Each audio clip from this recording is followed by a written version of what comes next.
They had called it the Accord Summit, a peace conference meant to end a long and bitter tension between humans and the Galactic Council. Dozens of species had sent their highest-ranking ambassadors. Cameras floated like silent drones above the glittering marble halls of Yadal Prime, the Council's neutral planet. There were banners of peace, symbols of unity etched in glowing alien glyphs, and forced smiles on far too many faces. But no one was watching the room more closely than the humans.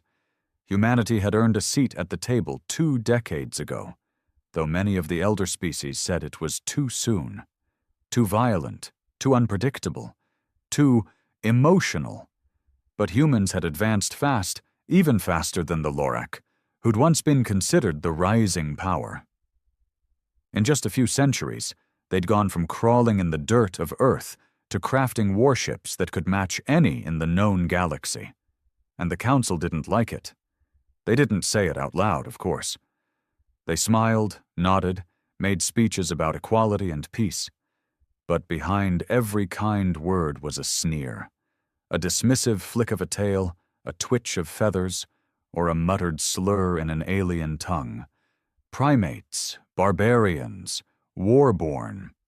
Commander Mara Lennox sat with a straight back and silent eyes at Earth's table, flanked by 2 of the most respected human diplomats, Ambassador Reeve and Colonel Hannah Talbot. Each wore Earth's emblem, a burning star rising from a shattered chain. And every being in that chamber knew what it meant. Humanity had broken free of something the others never did. Not slavery, not colonization, not war. Limitation. The Council's chair creature, a 6-eyed, serpentine thing named Veltharan, hissed through its translator. And so we offer a 10-year demilitarization plan. All species are expected to reduce warship production by 40%. Peace is our priority.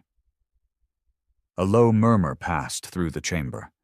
Agreement, approval, even applause from a few tentacle-clapping delegates. Then silence, as the gaze of the room turned toward the humans. Ambassador Reeve stood, smoothing the dark sleeves of his uniform. And what of the Jarathi raids on our outer colonies? The ones you called isolated incidents for 5 years? What of the trade embargoes, the weaponized economic sanctions, the propaganda campaigns painting us as monsters? Veltharan gave a slow, wide blink. We understand your concerns, Ambassador Reeve, but escalation cannot continue. There must be sacrifice on all sides. Reeve's smile was thin. Sacrifice? Yes, we've made plenty. We gave up Pluto's rings to avoid offending the Oran Federation. We banned the use of Earth-based AI in Council territories, while the Varnari continued to deploy their hive algorithms without question. We agreed to settlement limits, travel restrictions, even planetary cultural bans, and every time we compromise, we are painted as the threat. The hall was silent again. You could feel the tension building, sharp and cold. Veltharan offered a nod that meant nothing. This is diplomacy. Every species must— That's the problem, Colonel Talbot said, rising slowly. You don't want diplomacy. You want obedience. The Council hissed, buzzed, snarled, clicked. A Lakari delegate stood, antennae twitching. This is uncalled for. No, Mara Lennox said. She hadn't moved until now, her voice cut like a blade through the thick, stale air. This is overdue. The humans stood, all 3 of them. Quiet, unshaken, not angry, just done. Reeve stared at the Council with calm defiance. We didn't claw our way through the ashes of nuclear winter and survive centuries of war just to be told we're too wild for your delicate egos. We came here to build something better, and you want us on a leash. Mara turned toward the door. Humanity withdraws from the Accord. Gasps, screeches, roars.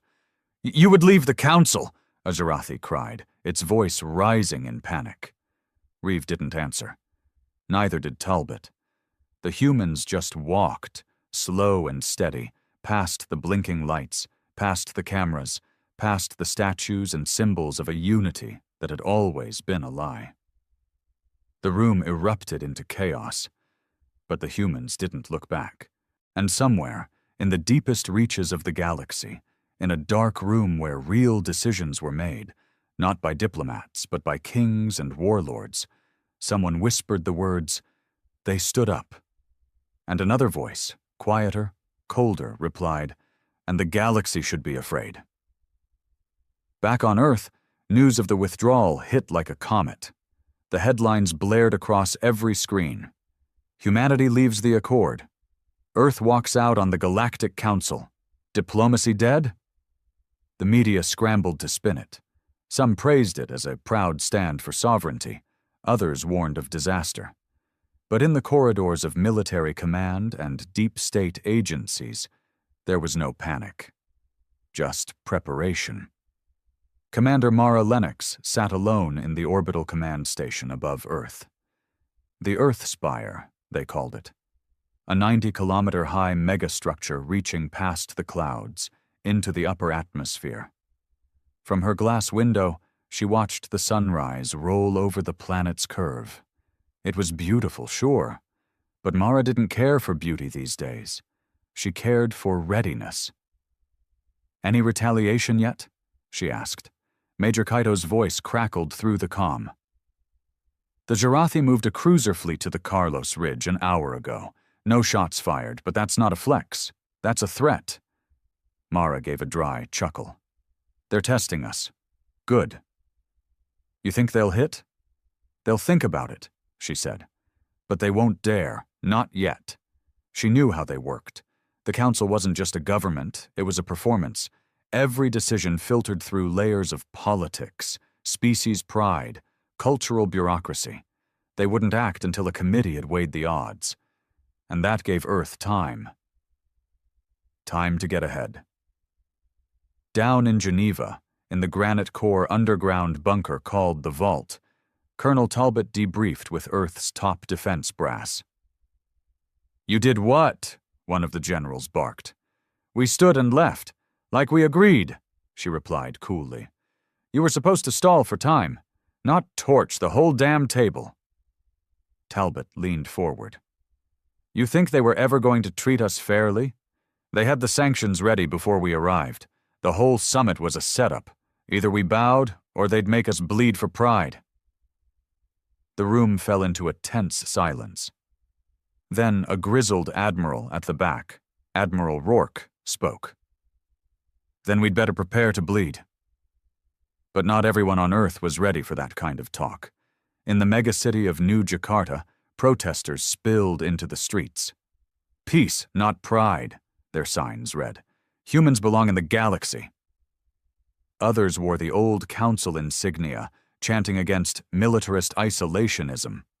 Factions flared online, on airwaves, in every nation. It wasn't just about politics, it was identity. Were humans part of the stars, or still the war-born exiles the galaxy believed? Even Reeve, now back on Earth, received death threats and praise in equal measure. He'd been burned in effigy in the Europa domes and hailed as a freedom icon in Neo-Kenya. He didn't respond to either. He just prepared for the next move. Because the council wasn't going to let this go. 2 days later, a message arrived. Not a formal communique, but a leaked transmission. Deliberate, dangerous, and public. The Varnari High Mind had issued a joint statement with the Jarathi war priests. Humanity's withdrawal from the Accord signifies not neutrality, but hostility. Their rejection of peace puts all member species at risk. A united response must be considered. The threat was thinly veiled. The galaxy, once posturing for peace, now slid toward shadow. But the Council had underestimated something vital. Humans weren't unified by bloodlines or caste systems. They didn't function on hive minds or hereditary oaths. They were chaotic, yes. Prone to infighting, yes. But they were also built to resist, adapt, overcome. Mara stared at a tactical map of known space, red pings lighting up in council zones. she whispered. They wanted us quiet. Now they'll hear us roar. Meanwhile, hidden deep beneath the Martian surface, in a black site known only as Forge Point, humanity's most dangerous project woke up. Project Vindicator. The AI was not sleek or polite. It was built to win wars no one should survive. Shelved for peace, feared by Earth's own ethics tribunals. But now it stirred with permission. Its first words were simple. Cold. Query. Threat matrix updated. Initiate counterforce analysis? Talbot stood in the observation chamber. Yes. Begin scenario Delta. And so Earth began to sharpen its claws. The galaxy watched humanity leave the table. Now, they would watch humanity prepare for war. 6 days after the walkout, the BattleNet lit up with encrypted chatter. Alien comms intercepted, dissected, and interpreted by Earth's deep crawl intelligence AIs. Dozens of council fleets were repositioning. No formal declaration yet, but humanity didn't need one to know what was coming. The council had decided. Humanity was no longer a peer, but a problem. In low orbit over Earth, Fleet Command Omega was fully mobilized. Warships once meant for joint patrols were now painted black and marked only with Earth's flaming star. The ISS Nightfall, humanity's most advanced dreadnought, completed its refit. It no longer carried diplomatic shuttles. Only railguns, pulse torpedoes, and drone squadrons programmed to strike without warning. Commander Mara Lennox paced the bridge of the Nightfall, her face lit by tactical displays. Status of the Hypergate interference array? She asked. Functional. Deployed to the edge of Sol's perimeter, replied Lieutenant Vora. Any hostile gate entries will get scrambled into subspace noise. Good, she muttered. Let them try.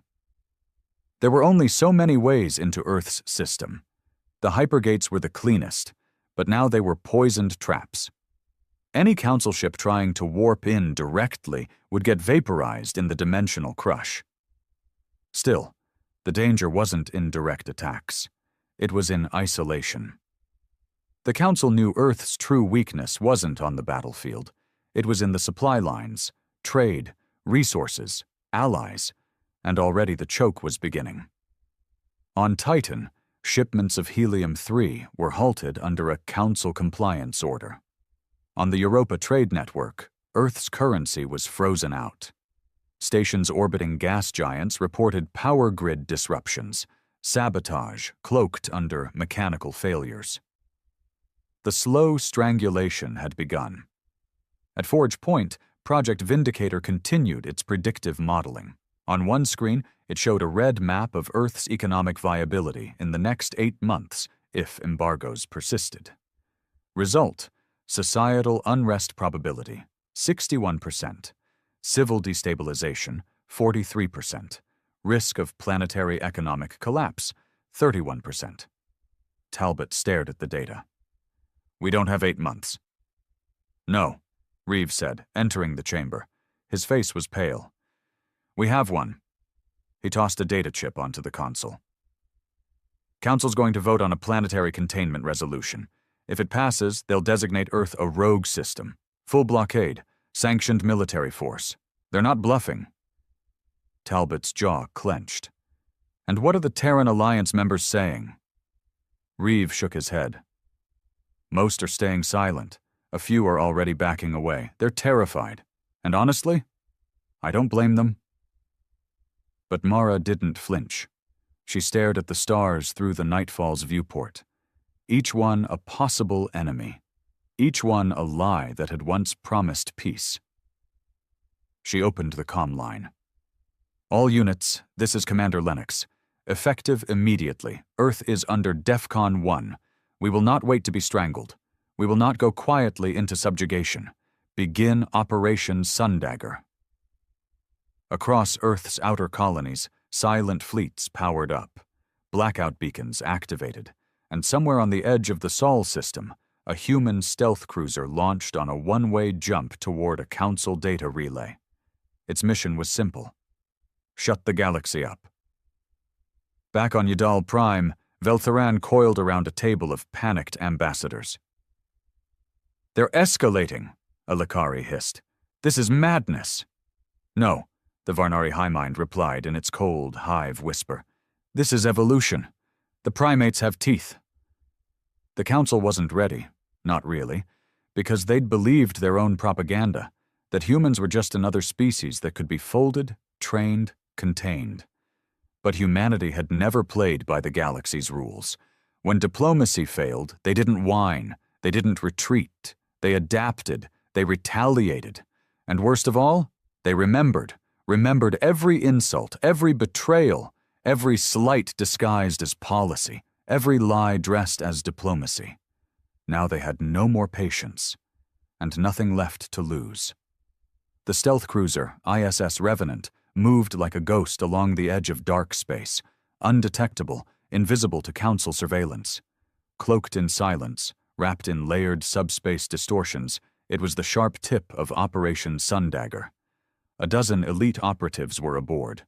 No names, no ranks, just a mission. Infiltrate the Central Council data relay near Vorta Station. Steal or destroy the diplomatic backchannels coordinating the embargo. And, if possible, broadcast the truth. Commander Lennox had personally approved it.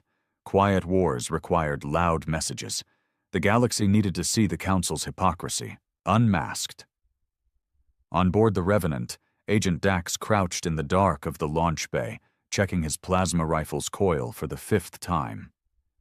Across from him, Agent Leon calmly fitted her neural link visor, her face unreadable. "You think the Council will even believe it?" Dax asked. "When they see the messages? The sanctions plans? The secret votes before the summit?" Leon didn't look up. "They won't believe us, but some will start to question. And that's all we need," their team leader growled. "Doubt." The Revenant breached Council space with a single blip, dropping out near the Vorta Nebula, a swirling mass of blue and silver, beautiful from afar, and radioactive as hell up close. No one expected human ships to come near it. That's why they did. 10 minutes later, the team launched. 10 black pods shot through the void, magnetically attached to the underbelly of the Council relay station. Silent entry. No alarms. No screams. By the time the first Varnari technician noticed the atmospheric breach, his lungs were already full of acid smoke. The infiltration was surgical. No survivors. In less than 20 minutes, the operatives had what they needed. Hard drives full of classified communications. Sanction drafts predated before Earth ever walked out. Military strategy files marked with PRE approval. Even a document titled Project Compliance, suggesting Earth was always a target. The Peace Summit had been bait. The truth in raw code. And 23 seconds before station security arrived, the Revenant broadcast it wide. Every open channel, every trade network, every colony on the outer rim, pirate signals, civilian relays, even back channels used by smugglers and rebel groups. The truth dropped on the galaxy like a meteor. And for the first time, the story shifted. The Council had tried to paint humanity as unpredictable, aggressive, volatile. But the leaks showed a different truth. One species constantly bending to impossible rules, being punished no matter how hard they tried to comply. Even some within the Council froze. A few of the Oran senators issued statements calling for an investigation. The Lakari homeworld erupted in protests, their civilian population shocked by the betrayal. Vel Theran ordered the Council into closed emergency session. But it was too late. The story had broken containment. Back on Earth, the mood shifted like a storm turning. In New Jakarta, the protests stopped. In Lagos Spire, citizens began flying the human star again, and in New York, where riots had sparked the night before, a single hologram message played across the skies. "We didn't leave to start war. We left to stop losing ourselves." M. Lennox. But while the world rallied, Commander Lennox stared out at the endless stars and knew it wasn't over. Not even close. Because the Council would hit back. Not with debate, not with words, with fire. And they'd hit where it hurt most. "Ma'am," said Lieutenant Vora on the bridge of the Nightfall, "we've got a distress signal from Proxima Outpost. Multiple Council ships inbound. Civilian population. 75,000. Mara's eyes narrowed. "So it begins," she whispered. She turned toward her crew. "Battle stations. Prepare to jump. Today, we remind them why they should fear what they tried to silence." And somewhere across the stars, a Council admiral gave the order that would ignite the war no one could stop. The skies above Proxima Outpost were on fire. 3 Council warships had breached the orbital perimeter without warning, firing before they even broadcast a challenge.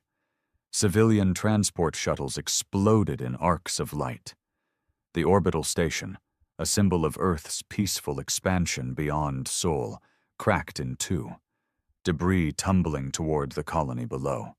On the surface, sirens screamed, families fled into bunkers, automated defense turrets activated, but they were designed for pirates, not war fleets. Children cried. Emergency lights flickered. It wasn't just an attack. It was a message. You don't walk away. The Council had made their choice. In orbit, the Nightfall burst into real space with a flash of light and rage. Commander Lennox stood on the bridge, her eyes locked on the 3 Council ships already locking weapons on her.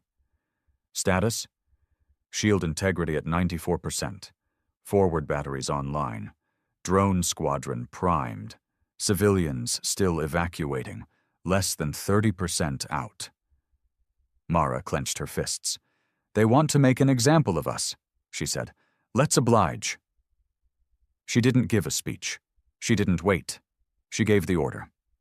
"Fire." The Nightfall unleashed hell. Railguns tore through the vacuum, punching holes in one of the enemy frigates before its shields could fully engage.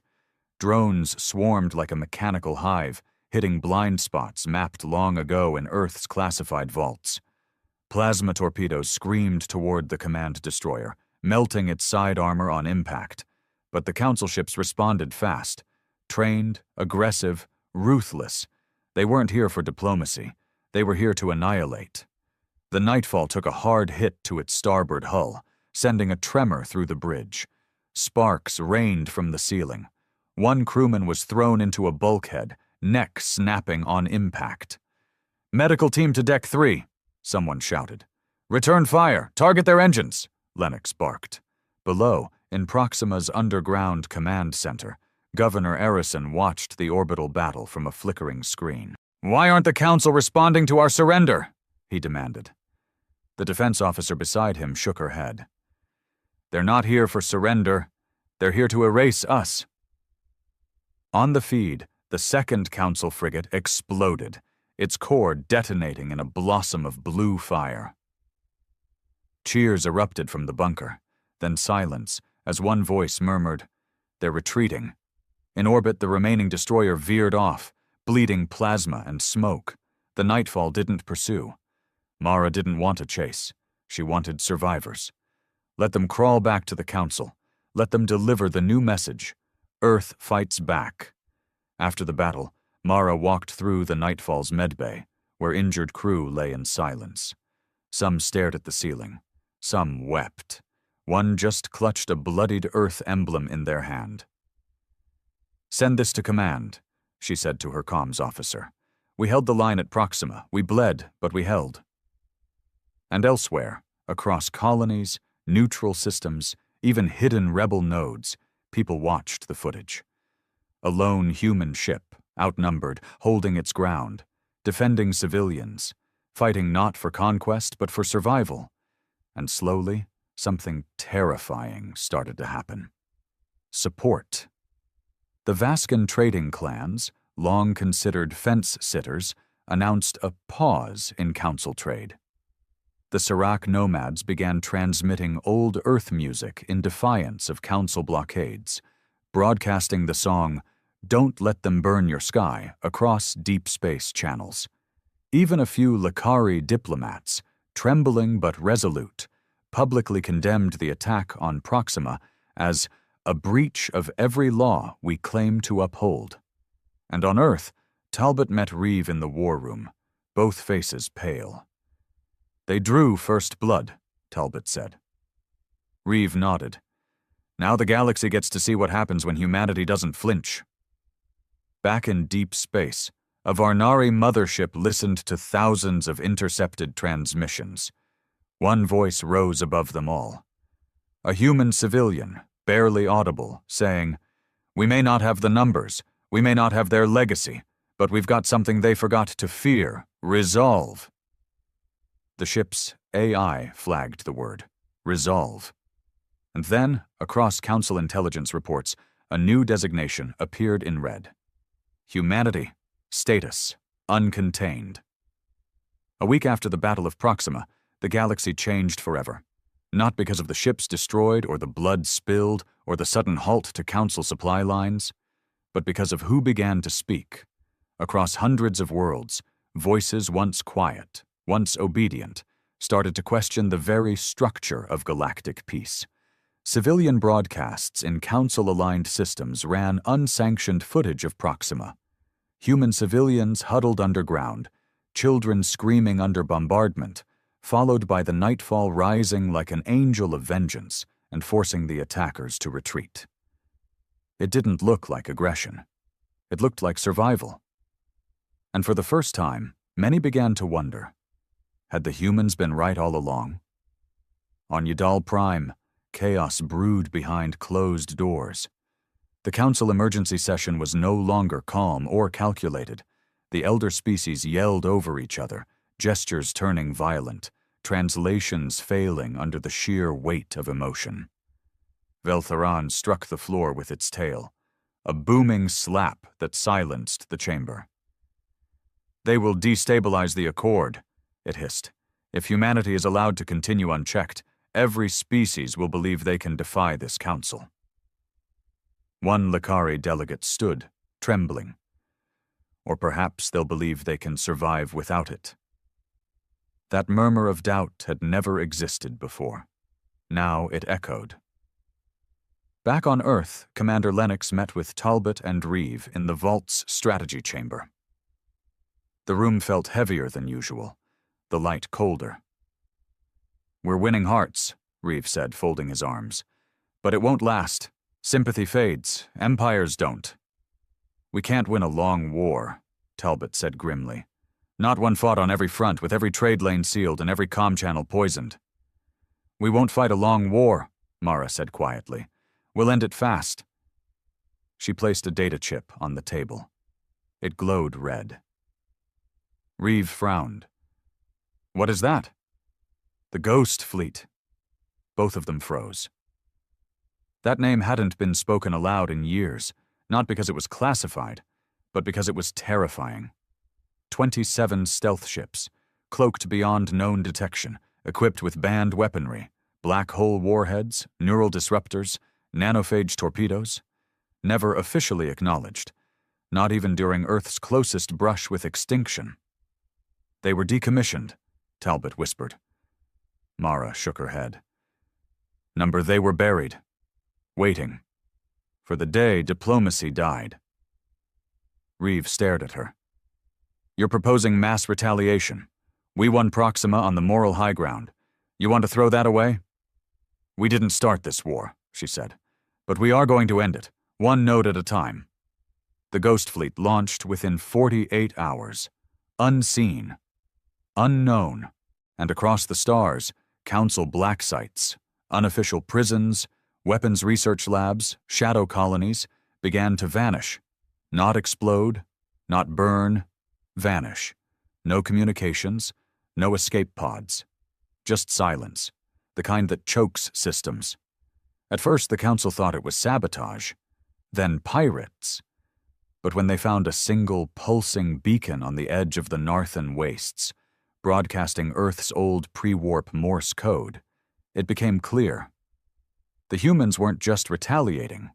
They were dismantling the whole illusion of power, piece by piece.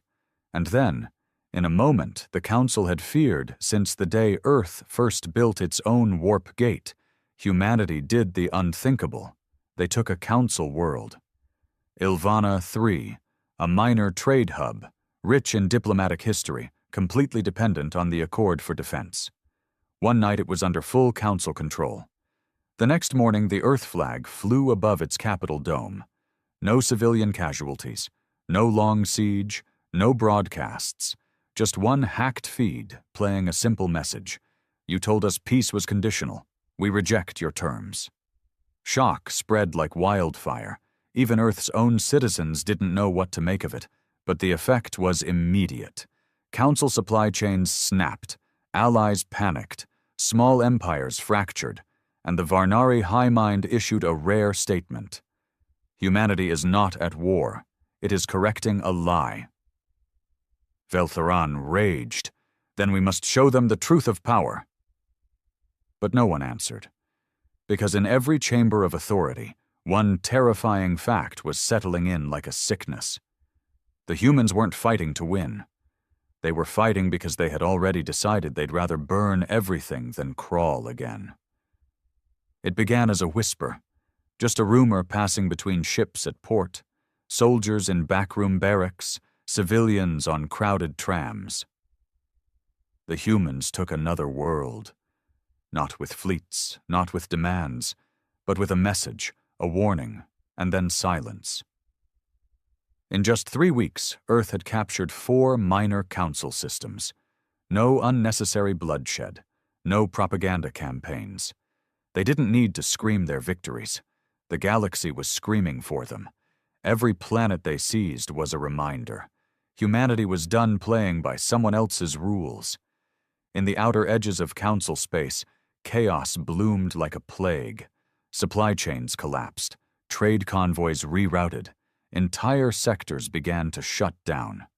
Not because they feared human weapons, but because they feared what came next. What happened after humanity walked away from diplomacy and started rewriting the balance of power. And yet, through it all, Commander Mara Lennox stood calm, unwavering aboard the Nightfall, now orbiting Ilvana 3. Its citizens were uneasy, but unharmed. The Earth banner hung above their capital, quiet, uncelebrated. The humans didn't parade. They didn't gloat. They just maintained order, restored services, and held the line. We're not conquerors, Mara told the local administrators. We're reminders. This is what happens when a seat at the table is replaced with a muzzle. But not everyone believed the restraint would last. In a secret meeting room on Veltar Prime, the Council's military elite gathered, cloaked in shadows and fear. The Ghost Fleet is dismantling us one outpost at a time. We can't track their movement. Half our AI sentinels have gone silent. They've hacked our deepest vaults. Even our own people are starting to doubt the Council. Finally, Admiral Surash, a war beast from the Krath Dominion, slammed his clawed fist on the table. This is what happens when you let monkeys into the stars. Silence. Then a quieter voice answered. No, said the Varnari High Mind, appearing through a shimmering interface. This is what happens when you mistake endurance for submission. The room froze. The Council was fracturing. Fear was no longer an emotion. It was a currency. And Earth's shadow weighed heavy over every world it touched. Back on Earth, Talbot stood with Reeve in the Strategic Command Center, listening to dozens of feeds, watching system after system report instability. We're reaching the edge, Talbot murmured. Another push, and we don't just destabilize the Council, we collapse it. Reeve nodded. Then we better decide. Do we want to replace it, or destroy it completely? Neither had an answer, because neither wanted to rule a broken galaxy. They just wanted to stop kneeling to one. But the galaxy didn't understand restraint. It only understood power. And so, in the dark cold of Council space, something terrible woke up. Project Tribunal, an ancient war fleet mothballed since the First Accord. Vast, brutal machines, ships the size of cities, crewed by AI that had no empathy and no memory of peace. Veltheron authorized it without a vote. If the humans want fear, we'll give them extinction. The Tribunal fleet ignited with cold fire, and across Earth's long-range scanners, a single signature appeared. Unmistakable, impossible to fake. Omega-class dreadnoughts. 37 of them, headed for Sol. Mara stood on the Nightfall's command deck as the alert lit her screen. Her crew went silent. The room held its breath. "They're coming," said Vora. Mara looked up at the stars, not afraid, not shaken, just resolute. "Then let's make them regret thinking we'd run." Space around Sol shimmered like glass under pressure. 37 Omega-class Tribunal dreadnoughts tore through the black, engines burning pure antimatter, hulls made from quantum alloys that had never cracked under any weapon in known history. Each ship bristled with weapons designed not to win wars, but to erase civilizations. As they approached the edge of Earth's defense perimeter, they didn't send warnings. No demands, no diplomacy. The Council was done talking. And humanity? They didn't talk either. They answered. In orbit around Jupiter, hundreds of cloaked defense stations powered up. Satellites once registered as weather monitors and mining rigs. They were neither. They were part of Earth's final contingency, Operation Lazarus. Commander Mara Lennox stood on the bridge of the Nightfall, parked directly above Earth like a guardian, her face calm, her orders clear. "All units engage blackout mode. No signals, no chatter. Let them come blind." From the Martian forge pits, the Ghost Fleet emerged at last, dark, starless shapes drifting out like phantoms. Vindicator AI controlled their movements now, calculating kill zones, interception arcs, and psychological damage coefficients. Colonel Talbot, aboard the stealth cruiser ISS Eclipse, looked over the incoming dreadnoughts. "They outgun us 5-1. Vindicator's voice responded in a tone without emotion. "Outgunned does not mean outmatched. Initiating Phase 0. From the shadows of Saturn's rings, nanophage warheads launched. Invisible. Silent. And seconds later, the first of the Tribunal dreadnoughts blinked out of existence, not exploded, not shattered, just gone. Every atom broken apart from within, melted into the vacuum by engineered blackworms designed to eat matter faster than light. The rest of the Tribunal fleet did not slow. They opened fire. Thousands of plasma lances cut across space, each one strong enough to shatter moons. Earth's orbital shields flared, buckled, held. Barely. Cities on the surface lost power. Tsunamis sparked from shockwaves. Communications went dark. Panic gripped civilians, and still Earth did not surrender. Instead, Mara gave her second order. "Launch the Ark Protocol." Deep beneath Antarctica, in a vault older than the Accord itself, 10 towers of unknown origin rumbled to life. Their purpose had been hidden from even the highest Earth governments, their power not understood, only feared. They rose into orbit slowly, humming like dying stars.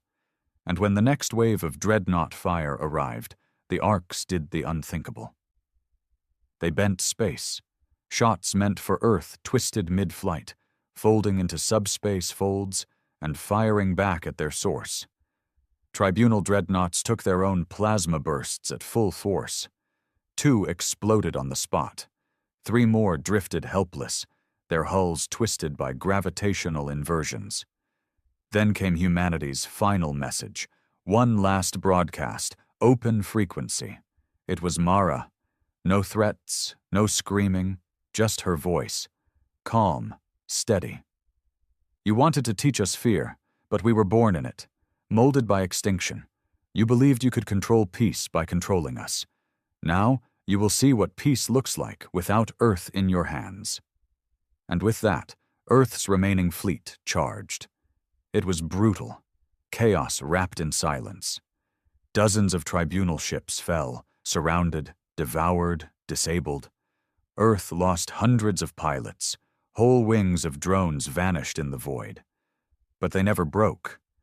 Even when Earth's last line, the defense rings of Luna, were breached, the Nightfall stood tall. Lennox stared at the burning stars and whispered, "Not today." Her crew didn't ask for orders. They just followed her into the fire. And then the impossible happened. The tribunal fleet retreated.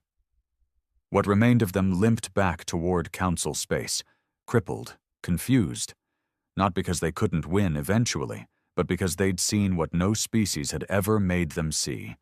Humanity would never kneel again. Not for peace, not for war, not for anything. Back on Yadal Prime, Veltheron watched the reports in silence, 6 eyes blinking in disbelief. "They survived," it whispered. "They more than survived," a Lakari delegate said quietly. "They endured." The council fractured within days. Worlds declared neutrality. Some offered alliance to Earth.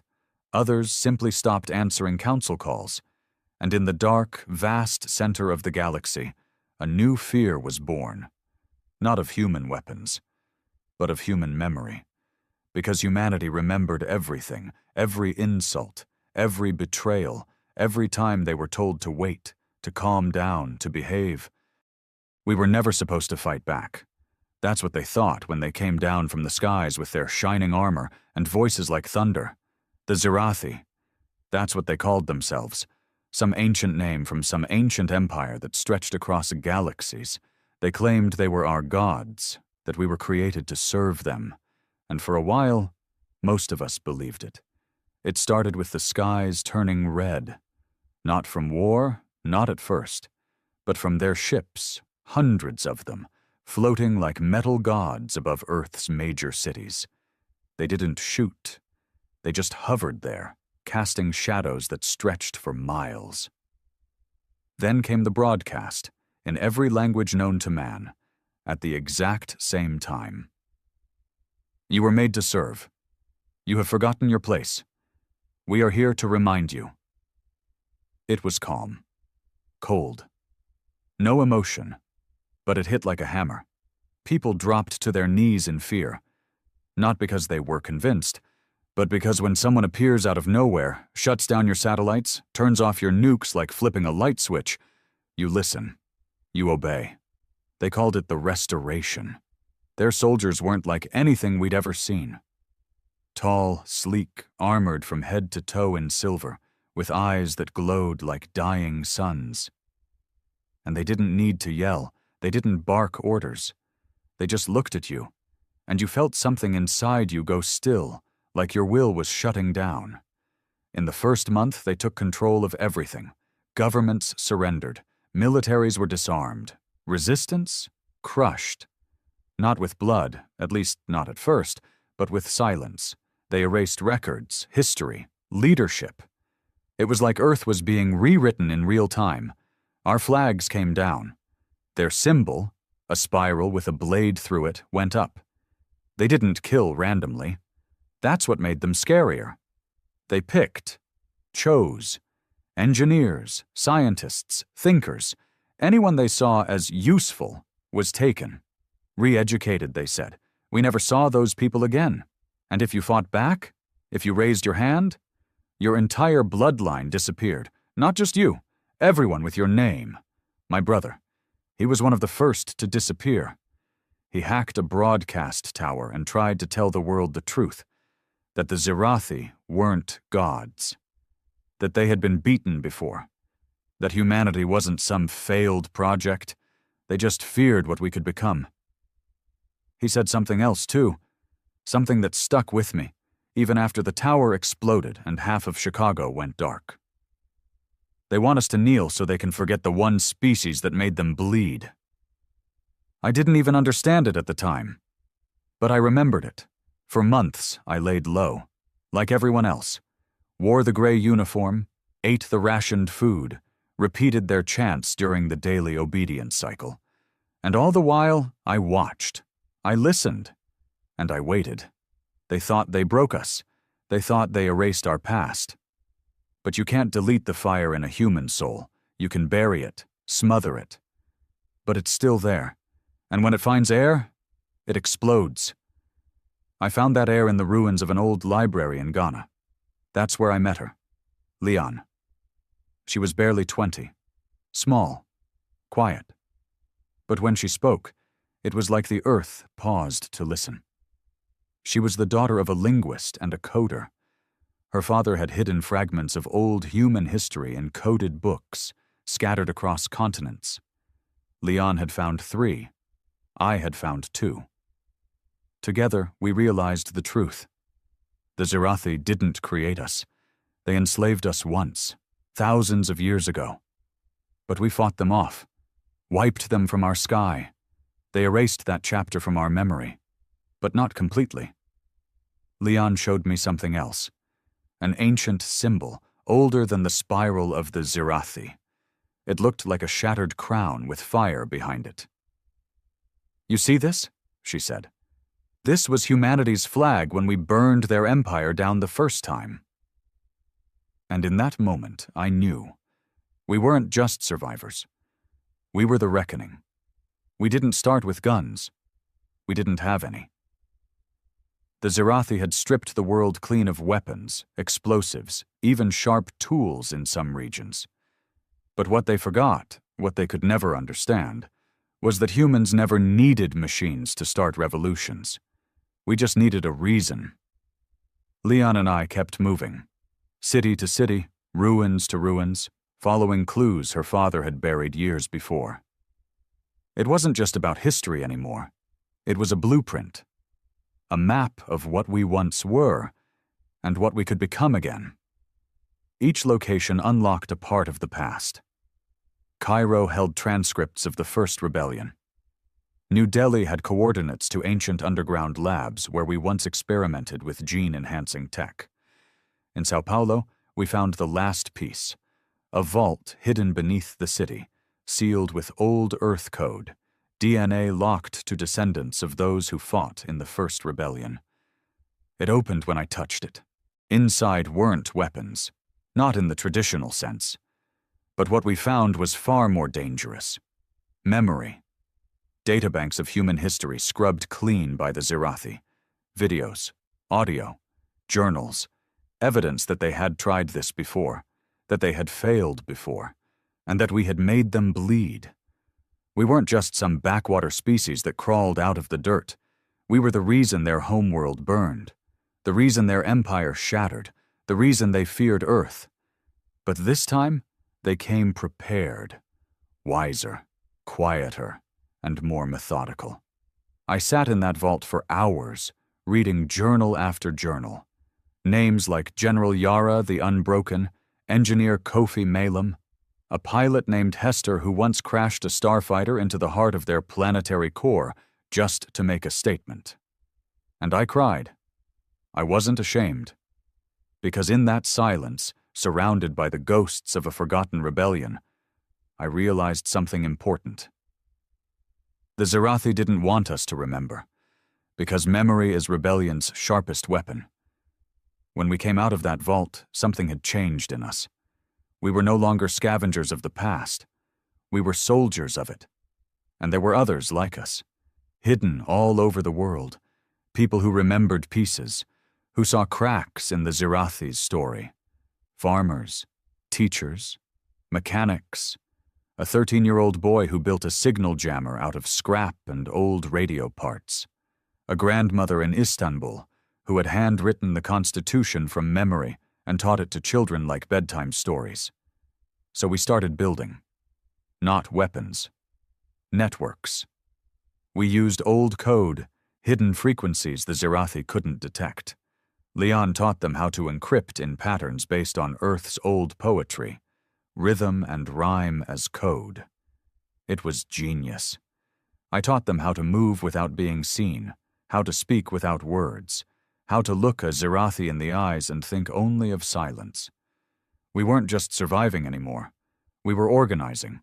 Of course, they noticed, eventually. A resistance like that doesn't stay quiet forever. But by then, it was too late for them. The seeds were already planted, and the roots ran too deep. The Zirathi started retaliating, first with arrests, then disappearances, then public executions. They wanted to scare us into obedience again. But that just made the fire spread. The turning point came in Tokyo. A girl named Ayame hijacked a Zirathi patrol drone and used it to project the old human flag, the shattered crown with fire behind it, onto the side of one of their control towers. Live?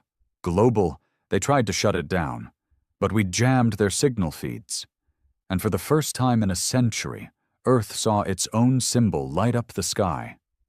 The Zirathi called it an act of war. We called it a reminder. They came down harder after that, cracked down on entire cities, turned parts of London and Jakarta into surveillance zones. Anyone even whispering rebellion was vaporized. But it didn't matter anymore, because we weren't afraid. We remembered. And a species that remembers is a species that doesn't kneel. We knew war was coming. We didn't have the fleets. We didn't have the guns. We didn't have the armor. But we had the truth. And that would be the first thing we'd use to erase their legacy. They hit us hard after Tokyo. Not with missiles, not with bombs, but with silence. The kind that strangles your hope.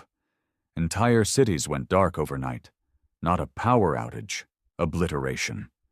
1 minute they were there, buzzing with life. The next, a ripple of soundless energy flattened everything, people, buildings, history. No fire, no smoke, just absence. They called it the purging. We lost millions in days, but not just lives. We lost voices, leaders, thinkers, the brave ones who stood in the light when the rest of us were still crawling through shadows. Ayame was one of them, the girl who showed us the flag. They caught her, didn't kill her. Worse, they paraded her across the world on giant holoscreens, forced her to kneel, and stripped the flag from her clothes. Then they made her thank them, word for word. I watched it live from a safe house outside Nairobi, fists clenched so tight my knuckles split. Leon cried. Not because Ayame broke, but because she didn't. Her voice cracked, her body shook, but her eyes burned like the sun. And that's when I realized what terrified the Zirathi most. Defiance that doesn't die. They could erase cities, rewrite laws, even shatter our families, but they couldn't kill the one thing that made us human. That quiet little fire in our chest that says, no, not today. So we changed the plan. We stopped hiding. We split into cells, small, mobile, invisible when we needed to be, explosive when we had to be. We didn't fight like an army. We fought like memory. Everywhere at once, impossible to kill. We hijacked their supply lines, hacked their drones mid-flight, used old subway tunnels to move between cities. We learned fast that they weren't as perfect as they claimed. Their tech was advanced, sure, but it was designed for control, not chaos. They expected order, schedules, predictability. But we were humans. Our chaos was our strategy. One day, a kid in Mexico City broadcasted a speech over their emergency frequency, 8 minutes long. He quoted Martin Luther King, Mandela, and his own mother. The signal reached 5 continents before they shut it down. We heard that kid disappeared the next day. But the speech? It was already memorized. That same week, an old miner in Siberia took down a Zirathi armored unit by collapsing a frozen tunnel.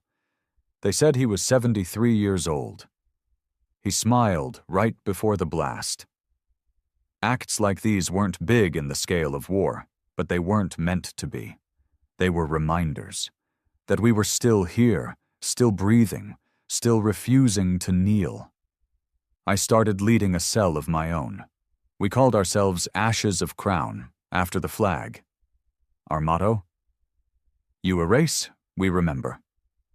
Every time the Zirathi wiped a place off the map, We etched its name into walls, data logs, graffiti, even our skin. Whole cities were inked into our arms. The memories they tried to delete became the very maps we used to fight back.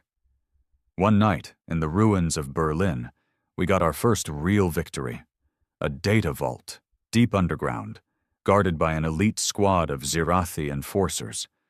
Nobody knew what was inside, but the whispers said it was where they stored memory, the kind they feared.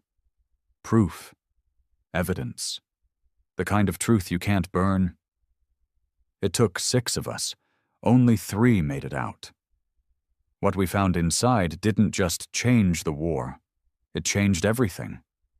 There were files going back millennia, scans of species they'd conquered, erased, rewritten. Civilizations that had once rivaled theirs but got buried under lies and submission. And among those files, a dossier labeled Homo sapiens, genetic threat. Inside it was the truth they tried hardest to bury. Humanity wasn't a slave race. We were their equals once, then their rivals, then their conquerors. We didn't kneel. They did. And they've been trying to reverse history ever since. We uploaded the file to every hidden node on Earth's undernet, broadcast it across black frequencies, embedded it in music, memes, video games, anything humans consumed. They couldn't stop it. The truth spread faster than their censorship could catch it. And just like that, their perfect silence shattered. They thought fear would keep us quiet. But they forgot the one thing about humans you can never erase. We remember everything. By the time the truth reached every corner of Earth, it was no longer just a resistance. It was a reckoning. People woke up differently. You could feel it in the streets, hear it in the way footsteps echoed through ruined cities. The weight of fear had shifted. Not gone, but no longer paralyzing. We were still outgunned, outnumbered, but now we had something they couldn't match. Righteous fury wrapped in memory. The Zirathi didn't speak for days after the leak. No announcements, no threats, just silence, like they were stunned we'd pulled it off, or maybe afraid of what came next, because now the world knew they were not our gods. They were our prey. Revenge didn't become our mission. Number it became instinct. My cell grew fast. People came to us with fire in their veins. Engineers, hackers, artists. Everyone found a role. The best fighter we had was a ballet instructor from Johannesburg. The deadliest sniper? A blind girl from Manila who could read seismic shifts in the ground like a second language. Humans adapt. That's our curse and our gift. We weren't rebuilding armies. We were evolving them. We learned how to hijack their own technology.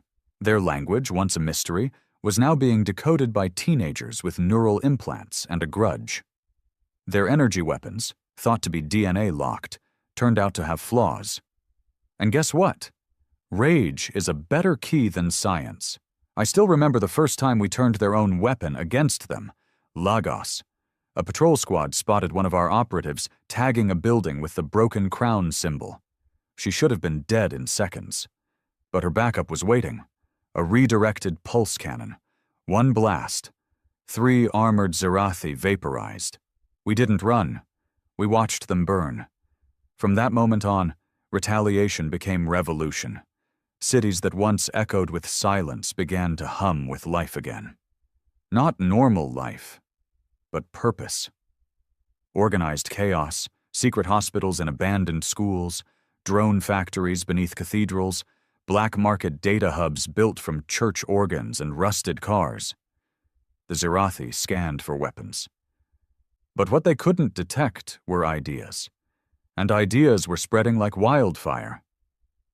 Some of the old government officials tried to crawl out from their holes, the ones who had collaborated in the early days, licking boots to save their own skins. They offered apologies, alliances. We didn't want them. The new Earth didn't have space for cowards. Then came the broadcast that shook the stars. Leon. She hijacked one of their own orbital transmitters. I didn't even know she was planning it. I had just finished a recon run in Algiers when I got the message. Turn your eyes to the sky. I looked up. And there she was. Not hiding, not whispering, not begging. Just standing in front of the shattered crown, wearing the same gray uniform we were forced to wear for years, holding a piece of a burnt Zirathi banner in her hand. She said 4 words. This planet remembers everything. And then she lit it on fire. That signal reached not just Earth, but beyond. We know this because it didn't take long for something new to arrive. Not Zirathi reinforcements, but a delegation. Different ships, darker, sleeker. We still don't know where they came from. But one thing was clear. They weren't here to rule. They were here to watch. Something about Leon's message made them pay attention. Maybe they remembered the first war. Maybe they lost people too. Or maybe they were just afraid to see history repeating itself. Whatever the reason, their presence changed the Zirathi's tone. Suddenly, their threats turned to negotiations. Demands became requests. They offered peace, surrender, a partnership. We spat in their face. You don't kneel to someone who's spent centuries lying to your face. You bury them. And we were just getting started. They tried a different tactic after Leon's broadcast. Mercy, public apologies, offers of reunification. Hollow promises dripping in the same rot they used to poison our history. They claimed they'd been misled by former leaders, that a rogue faction had twisted the purpose of their mission. Suddenly, the spiral and blade symbol disappeared from the screens. A new insignia replaced it. A glowing olive branch wrapped around a planet. It was a joke, a sick, desperate joke. We didn't need proof it was a lie. We felt it. The way you feel a predator's breath on your neck right before it bites. This wasn't surrender. This was bait, a slow, calculated attempt to calm us down, to make us sit still again, to make us forget the fire. But humans don't forget. Not anymore. Still, their message split people. You could feel the tension in the resistance. Some wanted peace. Real peace. They were tired of hiding, of dying, of watching their loved ones get erased like typos. I understood that. Hell, I felt that. But we weren't fighting for peace. We were fighting for truth. And there's no peace with those who built their empire on our silence. I saw it all start to crack in Dublin. The Zirathi staged a cooperative event, letting humans enter their zones freely for the first time. Free food, medicine, even shelter. Some went, not because they trusted them, but because they were starving, tired, lost. Only half of them came back. The others? Gone. Like always. Only this time we had eyes on the inside. One of our scouts, a deaf girl named Mina, wore a hacked cloak suit that scrambled their sensors. She followed the supply trucks out of the welcome zones. She found mass graves. That night, Leon called a summit. No hiding, no aliases. Every resistance leader that could make it came, from the Arctic Circle to the ruins of Rio. We met in an old museum in Nairobi, its roof still scarred from a Zirathi orbital strike years ago. We gathered under broken bones of Earth's ancient dinosaurs. Fitting, considering we were about to decide if we would become the next extinction. The debate wasn't easy. Some argued for a truce, said we'd made our point, said the new watchers in orbit meant we had leverage now, that we could negotiate. Others wanted full war, wipe the Zirathi from our skies, burn their memory, use their tech and take the fight to them. And then Leon stood up. She didn't shout, didn't pound the table. She just looked at us with those eyes that had seen too much and said, "If we let them stay, our children will kneel again." That was it. No speeches, no drama, just truth.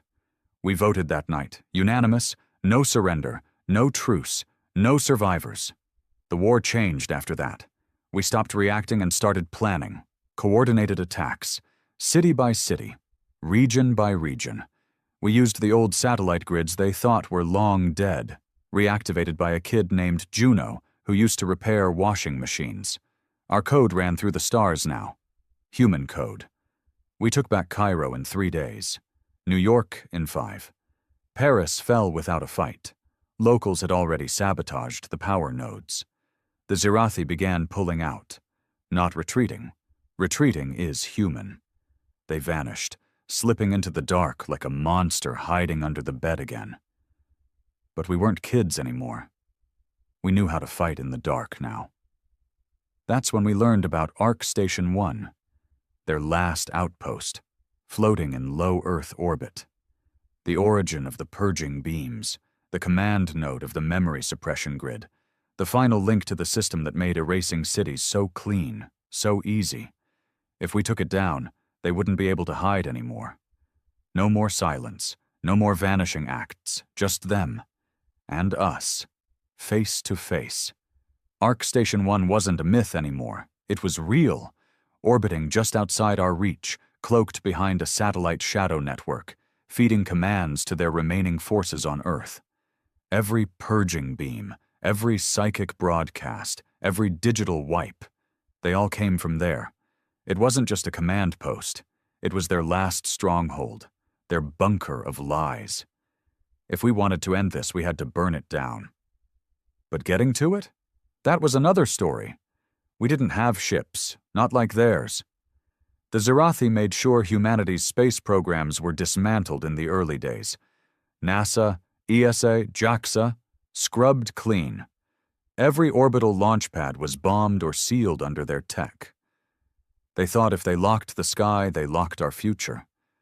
But we had ghosts, old engineers, retired astronauts, blacklisted pilots who still carried scars from the first invasion. They came out of hiding, dusted off ancient blueprints, opened underground bunkers that hadn't seen daylight in 50 years. Lian gathered them in a place called Wadi al-Hittan, the Valley of the Whales, once an archaeological site in Egypt. Now it became our launch cradle. And me? I was on the short list. Not because I was the best pilot. We didn't have the luxury of best.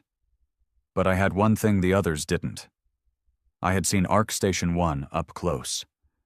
Back when I was captured for a week, back when they tried to break me, I was held in orbit. That memory, that cold silence of space, the hum of alien machinery never left me. I knew the layout. I knew the smell of their recycled air. I knew the way the Zirathi moved inside their sanctum. So they chose me to lead the mission.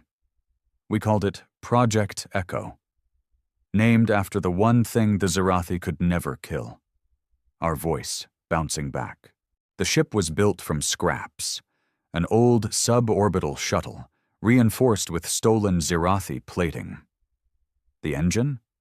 Modified from an old mining drill designed to punch through rock, now rigged to push us past the stratosphere. The cockpit wasn't elegant, just wires, duct tape, and adrenaline, but it flew. Barely. We only had one shot. We launched at dawn, the sun rising behind us as we broke the atmosphere. I remember looking down at Earth, scarred, bruised, but still turning, still alive. And for the first time in my life, I felt small in a way that didn't make me afraid. I felt part of something bigger, older. Humanity. Arc Station 1 came into view like a silver tumor in the black. Elegant, silent, rotting with secrets. They didn't detect us at first. Too fast, too crude, too human. We used it. Broke through their outer defense ring, attached magnetically to a maintenance hatch, and forced our way in. The others spread out. 6 of us in total, each assigned to a different power node. If we could overload the core, we'd take the whole station down. But the Zirathi were waiting. Not in the halls, not with guns, in our minds. The moment we crossed the threshold, they activated the psychic field. It was how they'd kept people obedient all these years. Whispers that crawled inside your thoughts, telling you to give up, to kneel, to forget why you ever fought. I almost dropped right there. But then I heard a voice. My brother's. Not really him, just the memory of him. What he said before they took him. They want us to kneel so they can forget the one species that made them bleed. That broke the spell. One by one, we planted the charges, fought through drones, enforcers, even sections of the station trying to collapse around us. We lost 2, Yusuf and Mara, gone before I could blink. I didn't have time to grieve. Not yet. Leon's voice came through the comm just as I reached the core. We uploaded the truth again. Everyone's watching. You know what to do. I set the detonator. 30 seconds. But I didn't run. I stayed. Looked around at their sacred halls, the birthplace of every lie they ever told. And then I whispered, "This is for Earth." I pressed the button. They said space was silent, that there's no sound in the vacuum, no echo of explosions. But they were wrong. When Arc Station 1 went up in flames, the world heard it. Not with ears, but in the way gravity shifted inside us. The way the sky seemed brighter the next day. The way people stepped outside and looked up, for the first time in generations, without flinching. I should have died up there. I wanted to. I thought pressing that detonator was my last act, my final defiance. But fate, it seems, had other plans. Or maybe humanity just doesn't let go that easy. I woke up in a bed, wrapped in nanofiber sheets, lungs filled with recycled oxygen, IVs buzzing in my arms, a makeshift medbay inside a cargo pod. Earthside. The doctor, a wiry woman named Asha, just grinned when she saw me open my eyes. "Your dumbass fell from the sky," she said, "and bounced." Turns out one of the secondary pods launched itself seconds before the explosion. Automated escape sequence. Leon must have programmed it in, just in case. I was blown clear, unconscious, barely breathing, floating above Earth until a recovery drone reeled me in like a broken satellite. I lived. But Arc Station 1 didn't. It shattered into orbit, bleeding metal and flame, raining pieces of itself across the atmosphere like burning confessions. Some fragments didn't burn. They landed in the Pacific, in the Sahara, in the ruins of Toronto. People scavenged the wreckage like sacred relics. Pieces of the lie, now proof of the truth. And the signal? The signal didn't stop. Because Leon was smarter than all of us. She uploaded everything. The station's archives, their confessions, their files on Earth, on other enslaved worlds. The broadcast ran for 7 days straight on every channel, overriding even the deepest firewalls. Billions saw what the Zirathi did. Billions more saw what we did. And then the ripple began. First, it was the off-world colonies, Mars, Europa, Titan. Settlements, they said, were barren. They weren't. They were prisons. Human outposts built and forgotten. Those people rose up, sent messages back. We remember. Then the alien races. The ones we thought were part of the enemy. Turns out they were just as broken, kept in line by the same lies. Some were hybrids, others entirely different species. But one thing connected us. We all carried the scars of the Spiral and Blade Empire. And when they saw Earth fight back, they followed. It wasn't war anymore. It was collapse. The Zirathi tried to regroup, regain control, but the infection of memory spread faster than they could stop it. Resistance networks went galactic. Former slaves became teachers. Former enforcers turned their weapons on their masters. One by one, their empires fell. Not to armies, but to truth. And back on Earth, everything changed. There were no governments to restore, no nations to rebuild. The old world was too far gone for that. But something better was rising in its place. Cities cleaned out their ruins, not to erase them, but to preserve them. Museums were built out of bomb shelters, schools in old bunkers. Every child was taught not just math and science, but memory. The world united not because of hope, but because of trauma. Because we all remembered what forgetting cost us. As for Leon, she disappeared after the final broadcast. Some say she died. Others say she went into deep space, searching for the others, other species still under the spiral. I don't know the truth. But in every city now, someone's carved her face into the walls, beside the crown of fire, beside the words, "We do not kneel, I still travel," not as a soldier anymore, but as a witness. I walk through towns that were once battlegrounds, now filled with music and gardens and laughter. I tell children about the Zirathi, about Ayame who showed us the flag, about Yusuf and Mara who gave their lives to light up the sky, about Leon who gave us back our memory. Sometimes they cry, sometimes they get angry, but they always listen. And that's what matters, because this time, we'll remember. No more monuments to conquerors, no more statues of liars, just names etched into stone and story, names that won't be erased again. And above every doorway, painted in ash or gold, you'll find those same 4 words. This planet remembers everything. I used to think war would end with an explosion, a grand moment, a bang so loud it silenced everything after. But that's not how it ended. It ended with quiet. Not the silence of fear or of death, or the stifling stillness the Zirathi once used to control us. No, this was a different kind of quiet, the kind that comes when the shouting stops, when the lies have all burned, and there's nothing left but the truth, standing naked in the ashes. A stillness earned through fire. That was the world we woke up in. The Zirathi didn't vanish overnight. Their fleets limped away, scattered, their command structure in shambles.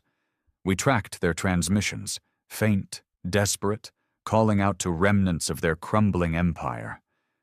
But no one answered. The galaxy had moved on. Memory had caught up with them. We didn't chase them. We didn't need to. They would rot in the shadows of the legacy they tried to bury. Our fight was no longer about killing what remained. It was about building something stronger than what we lost. And that wasn't easy. The damage they left behind wasn't just in the buildings they leveled or the lives they ended. It was in the minds of people, generations raised to doubt themselves, to bow their heads, to think obedience was survival. There were still humans who flinched when they heard static over a speaker, who instinctively dropped to their knees when a shadow passed overhead. So we taught. We built schools in places that used to be camps. We filled walls with the real history, drawings, songs, memories etched into stone, steel, and skin. Survivors became teachers. Children became archivists. Everyone carried a piece of the truth. I helped rebuild in Lagos for a time, a city that once burned bright before the purging, now rising from the dust. Not skyscrapers this time. No need for towers to prove we were strong. Just homes, libraries, theaters, places where people could breathe. I spent my days with the young ones, most of them too young to remember the Zirathi clearly.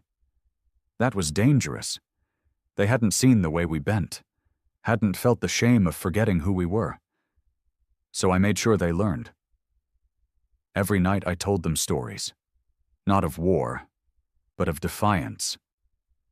I told them about Ayame's broadcast in Tokyo, about Leon's final message to the stars, about the old woman in Istanbul who recited human rights like sacred scripture. I told them about the bunker where I found the first real proof that we were never meant to kneel. They listened with wide eyes and clenched fists, not out of fear, but because they understood, even at their age, that memory is sacred. Some nights the stars above us seemed to shift. We knew others were watching, not enemies, not invaders, but witnesses, those alien races once shackled like us. They sent messages, encoded in light, sound, art. We began to communicate, cautiously, carefully, not alliances yet, just recognition, a shared scar. The broken crown became a universal symbol, not of Earth's dominance, but of survival. One day, years later, I got a message. A simple ping on an old channel I hadn't used since the war. It came from deep space, encrypted in a style only a few knew. I opened it expecting nothing. But it was